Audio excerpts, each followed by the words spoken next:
Hello. आज के हमारी वीडियो का टॉपिक है डिफेंसेस ऑफ न्यूसेंस। अब तक हमने देखा न्यूसेंस क्या होता है। आज हम देखेंगे अगर किसी पर्सन के अगेंस्ट न्यूसेंस में एक्शन लिया जाता है तो वो पर्सन क्या क्या डिफेंस ले सकता है। वैसे तो काफ़ी सारे डिफेंसेस हैं, बट कोर्ट ने कुछ ही डिफेंसेस को वैलिड डिफेंस रिकॉग्नाइज किया है एंड कुछ को रिजेक्ट कर दिया है। तो आज की वीडियो में हम वैलिड और इनफैक्चुअल दोनों ही तरीके के जो डिफेंसेस हैं वो हम देखेंगे। वैलिड डिफेंसेस को इफेक्चुअल डिफेंसेस कहा गया और इनवैलिड को इनफैक्चुअल डिफेंसेस कहा गया। इफेक्चुअल वो अगर वो होंगे तो वो कंप्लीट डिफेंस होगा, और इनफैक्चुअल डिफेंसेस वो होते हैं जिनका होना या ना होना ही इक्वल है। यानी अगर इनफैक्चुअल डिफेंसेस में जैसे ये हैं हमारे इनफैक्चुअल डिफेंसेस, अगर ये 4 पॉइंट्स अवेलेबल भी होंगे वहाँ पे तो किसी तरीके के आपके केस में कोई आपको हेल्प नहीं मिलेगी, यानी आपको डिफेंस नहीं मिलेगा उसका। ठीक है, तो अगर आपको न्यूसेंस के एक्शन में डिफेंस चाहिए तो वहाँ पे ये 2 पॉइंट होने चाहिए। पहला है प्रिस्क्रिप्टिव और दूसरा है स्टैट्यूटरी अथॉरिटी। तो चलिए हम शुरू करते हैं इफेक्चुअल डिफेंसेस के पॉइंट से। इफेक्चुअल डिफेंस में फर्स्ट पॉइंट आता है प्रिस्क्रिप्टिव राइट। प्रिस्क्रिप्टिव राइट में क्या होता है, ये एक ऐसा राइट होता है जो लीगली वैलिड होता है क्योंकि ये बहुत लंबे टाइम से चलता हुआ आ रहा है। इनको हम वन बाय वन डिटेल में देखेंगे, बट एक बार हम ओवरव्यू ले लेते हैं। सेकेंड पॉइंट है स्टैट्यूटरी अथॉरिटी। अगर कोई पर्सन कोई एक्ट को स्टैट्यूटरी अथॉरिटी के अंदर कर रहा था तो भाई वो पर्सन भी कंप्लीट डिफेंस मिल जाएगा उस पर्सन को, उस पर्सन को लायबल नहीं बना सकते। अब आते हैं इनफैक्चुअल डिफेंसेस। इनफैक्चुअल डिफेंसेस में क्या होता है, इनफैक्चुअल डिफेंसेस 4 पॉइंट्स हैं इनफैक्चुअल डिफेंसेस के। इसका फर्स्ट पॉइंट है nuisance due to act of others. अगर किसी पर्सन के अगेंस्ट एक्शन लिया गया तो वो ये नहीं बोल सकता कि भाई अरे मेरे साथ वो दूसरा पर्सन था ना, उसकी वजह से ज़्यादा न्यूसेंस हो रहा था, मैं तो बहुत ही कम न्यूसेंस कर रहा था।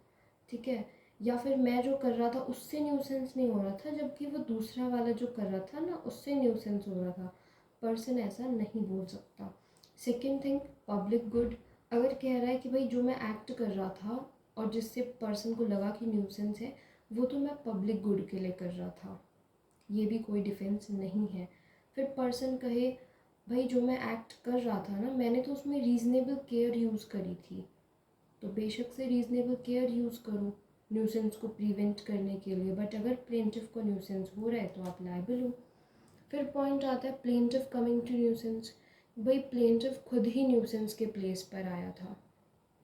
तो ये जो डिफेंसेस हैं ये 4 पॉइंट, आप ये डिफेंसेस यहाँ पे न्यूसेंस के केस में यूज़ नहीं कर सकते हैं।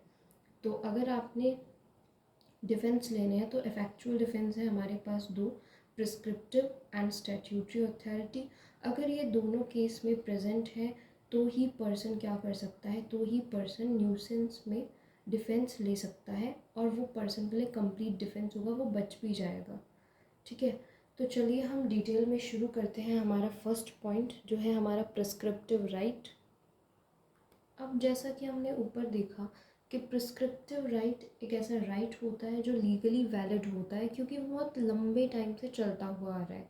तो देखिए, अगर एक पर्सन कॉन्टीन्यूसली कोई एक्टिविटी कर रहा है और उसे वो एक्टिविटी करते हुए 20 साल या फिर 20 साल से ज़्यादा का टाइम हो गया है, तो भाई वो पर्सन उस एक्ट को करने का लीगल राइट एक्वायर कर लेता है प्रिस्क्रिप्शन से कि हाँ भाई ये पर्सन इस एक्ट को फ्यूचर में भी कंटिन्यू कर सकता है। एग्ज़ाम्पल के लिए एग्ज़ाम्पल लेते हैं हम लोग। देखिए एग्ज़ाम्पल में क्या है, ये ए की प्रॉपर्टी है और ये बी की प्रॉपर्टी है। अब जो ए पर्सन है वो कोई काम करता है यहाँ पे, और जिसकी वजह से क्या है, स्मोक जो है वो ए की प्रॉपर्टी से बी की प्रॉपर्टी में जाता है।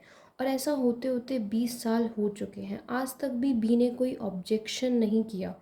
ठीक है, तो भाई यहाँ पे 20 साल जैसे ही कंप्लीट हो जाएंगे तो ए जो है वो राइट आ जाएगा, ए के पास लीगल राइट आ जाएगा प्रिस्क्रिप्शन से कि भाई वो फ्यूचर में भी इसको कंटिन्यू कर सकता है।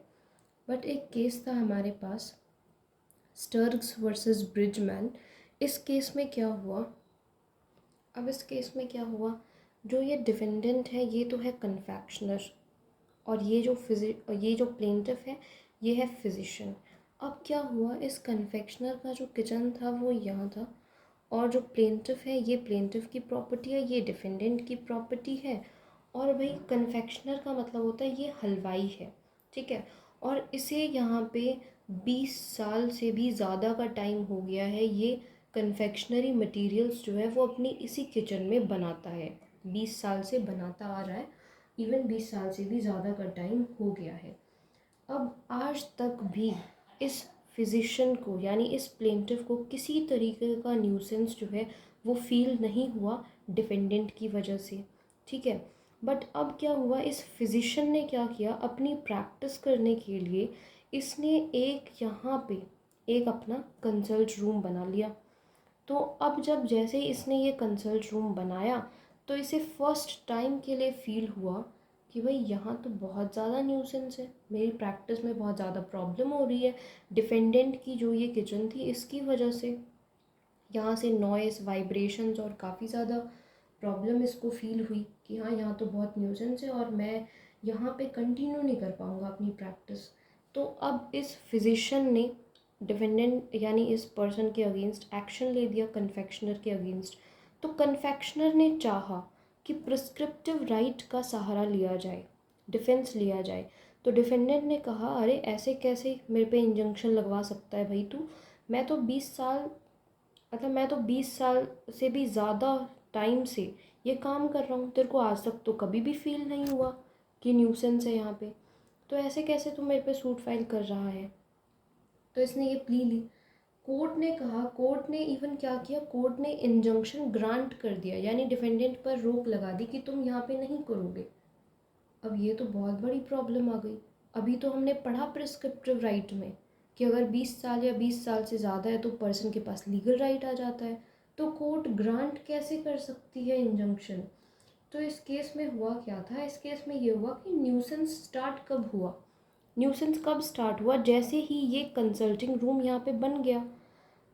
अगर ऐसा होता कि ये पहले से यहीं पे होता, ये पहले से यहीं पे होता और 20 साल या 20 साल से ज़्यादा का टाइम पीरियड हो चुका था, ये जो फिजिशियन है ये यहीं पे प्रैक्टिस करता था, यानी ये उस न्यूसेंस को 20 साल से इसको कभी फील नहीं हुआ वो न्यूसेंस, और इसने कभी भी ऑब्जेक्शन नहीं किया इसके लिए, ठीक है। तो भाई अगर 20 साल से ये झेल रहा था तो फिर इसके पास लीगल राइट आ जाएगा, बट इसे तो फर्स्ट टाइम यहाँ पे फील हुआ, इसने तुरंत एक्शन ले लिया, तो प्रिस्क्रिप्टिव राइट यूज़ नहीं कर सकते हैं यहाँ पे। कोर्ट ने कहा कि भाई न्यूसेंस जो है वो तब स्टार्ट हुआ जब कंसल्टिंग रूम बनाया गया, ठीक है। तो यहाँ पे एक्शनेबल है और पर्सन को लायबल बनाया गया, इंजंक्शन भी ग्रांट कर दिया कोर्ट ने। आई होप आपको समझ आया होगा प्रिस्क्रिप्टिव राइट कब अप्लाई होगा। ये ए की प्रॉपर्टी है, ये बी की प्रॉपर्टी है, यहाँ से कुछ स्मोक जो है वो बी की प्रॉपर्टी में जाता है। अगर 20 साल से बी को कोई इशू नहीं है, 20 साल से कोई इशू नहीं है, तब इसके पास लीगल राइट आ जाएगा। जैसा कि मैंने आपको बताया कि 20 साल तक कोई ऑब्जेक्शन नहीं किया तो ठीक है। अगर ऑब्जेक्शन किया है 20 साल से पहले ही, और ये जो है जैसे यहाँ पे बनाया और बनाते ही इसको फील हुआ कि यहाँ पे न्यूसेंस है, इसने एक्शन ले लिया, तो ग्रांट हो जाएगा। तो ये वाला पर्सन सही है और इसको इंजंक्शन लगा दिया इसके ऊपर, ठीक है। आई होप आपको समझ आया होगा। अब हम अपना सेकंड पॉइंट देखते हैं, स्टैट्यूटरी अथॉरिटी। अब देखिए सेकंड पॉइंट देखते हैं। सेकंड पॉइंट में क्या है कि an act done under the authority of a statute is a complete defence. अगर कोई भी पर्सन या कोई भी एक्ट जो है वो स्टैट्यूटरी अथॉरिटी के अंडर हो रहा है या किसी लॉ के अंडर हो रहा है तो वो कंप्लीट डिफेंस है। एग्ज़ाम्पल, ये एक आपकी प्रॉपर्टी है और यहाँ से जो है वो रेल ट्रैक है, ठीक है। अब भाई रेल यहाँ से आती जाती हैं, अब आपने सूट फाइल कर दिया रेलवेज़ पर, ठीक है, कि भाई इसकी वजह से क्या हो रहा है, जो मेरी प्रॉपर्टी है इसकी वैल्यू कम हो गई है। कैसे, आपने कहा कि यहाँ से स्पार्क्स आते हैं, यहाँ से बहुत ज़्यादा नॉइस आती है, बहुत ज़्यादा पोल्यूशन है, ठीक है, तो मेरी प्रॉपर्टी की वैल्यू कम हो गई है, न्यूसेंस हो रहा है, या फिर जो मेरी प्रॉपर्टी है, नॉइस होती है, वाइब्रेशन होती है, स्मोक होता है, मेरे को तो फिज़िकली डिस्कम्फर्ट हो रहा है।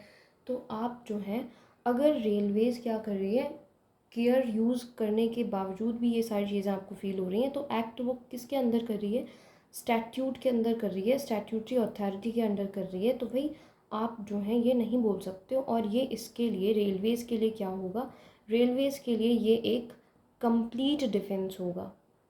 ठीक है, कंप्लीट डिफेंस होगा। ये थे हमारे दो राइट। अब हम बात करते हैं इन इफ़ेक्चुअल डिफेंसेस की। इन्हें इतने ज़्यादा डिटेल में हमें देखने की ज़रूरत नहीं है, इन्हें हम बस अच्छे से देख लेते हैं कि इनमें होता क्या है। तो देखिए, इन इफ़ेक्चुअल का फर्स्ट पॉइंट है nuisance due to act of others. कभी कभी क्या होता है, दो या दो से ज़्यादा इंसान जो है वो क्या कर रहे होते हैं, इंडिपेंडेंटली कुछ कर रहे होते हैं। ठीक है, एग्ज़ाम्पल लगाइए, हम इसी के लिए एग्ज़ाम्पल लगा लेते हैं। ये ए पर्सन है और ये बी पर्सन है। कुछ नॉइस ये प्रोड्यूस कर रहा है, कुछ ये प्रोड्यूस कर रहा है, दोनों का मिल के न्यूसेंस हो रहा है।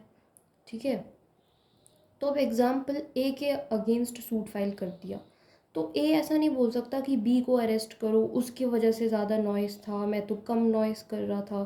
तो ऐसा पॉसिबल नहीं है। अब आता है सेकंड पॉइंट, पब्लिक गुड।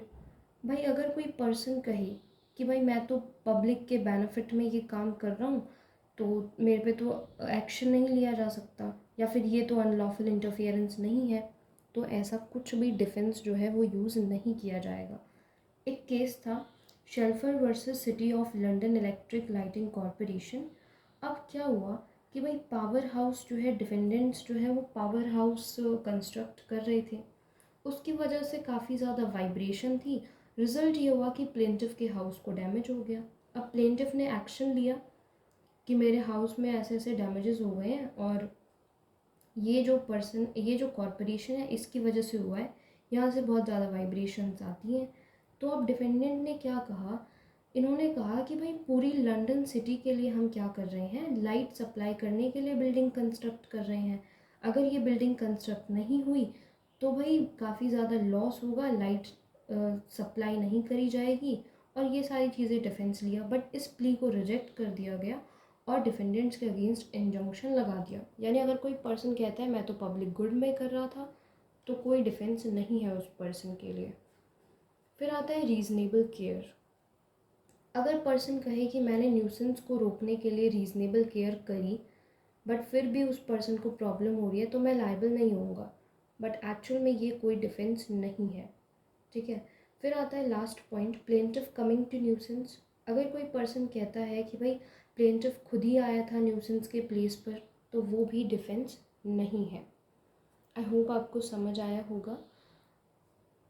देखिए, एक बार हम रिवाइज़ करते हैं। डिफेंस जो है न्यूसेंस के, डिफेंस सिर्फ ये दो ही यूज़ करे जा सकते हैं, ये चीज़ें डिफेंस हैं ही नहीं। ये सिर्फ मैंने इसलिए इनको वीडियो में डिस्कस किया कि आपको कोई प्रॉब्लम ना आए, और ये भी आपको क्लियर हो जाए कि ऐसा भी कुछ होता है। तो जो इफ़ेक्टिव है सिर्फ ये दोनों हैं, इनका होना या ना होना इक्वल है। चाहे पर्सन कहे कि किसी और की वजह से हुआ है, या मैं पब्लिक गुड के लिए कर रहा था, रीज़नेबल केयर में कर रहा था, या प्लेंटिफ खुद आया, कोई डिफेंस नहीं माना जाएगा इनमें से। ये दो हैं, दो ही डिफेंस है। ओके, आई होप आपको समझ आया होगा। कोई इशू रहता है तो आप कमेंट सेक्शन में बोल सकते हो। आज की वीडियो यहीं पे ख़त्म होती है। Thanks for watching.